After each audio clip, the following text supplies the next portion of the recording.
The early years, the first golden age, the 30s and 40s. And when you talk about the birth of Western swing, it really all gets back to two guys, Milton Brown and Bob Wills. Milton Brown, born outside of Fort Worth in 1903. Bob Wills, born in West Texas in 1905. Both of them from musical families. Milton Brown's father was a fiddler. Bob Wills' father and grandfather were both fiddlers. And neither family was wealthy. In fact, they were both sharecroppers and tenant farmers, so they moved around a lot. And if you were born in Texas in 1903 and 1905 and got to travel around a lot and your ears were open, you could hear an amazing variety of music, really an amazing variety. In addition to the great Western fiddling tradition and the cowboy songs, which in those days were sung by honest-to-goodness cowboys, you could hear the music of Mexicans, the Rio Grande region, the polkas and mazurkas played by Germans and Czechs who had also made their way to Texas.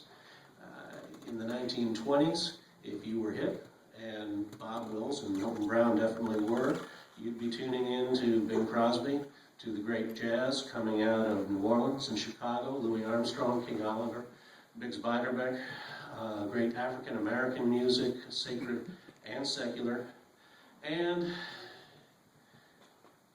by the early 1930s, you might be ready to really create great American music, Western, what we now call Western swing. You take all of that, and it's all there to a greater or lesser degree in Western swing. So the music is as American as apple pie, or a bowl of chili, or a link of bratwurst, and a lot of other great food that I could name.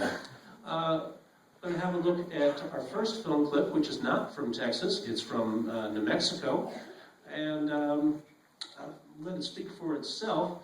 Let's have a look at it. This was shot by a newsreel crew in the town of Raton, New Mexico, which is in the northeast corner of the state.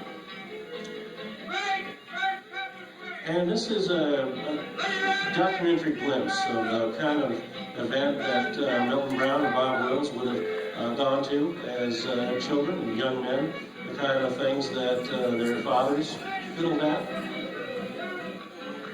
And it happens that around this time, Bob Wills was actually living in New Mexico. You won't see him in this clip. He was about 65 miles away in a town called Roy. He was only there a few months, but it was very much a part of his formation as a musician. He learned two of his signature pieces there, Spanish Two-Step and Maiden's Prayer. And it was really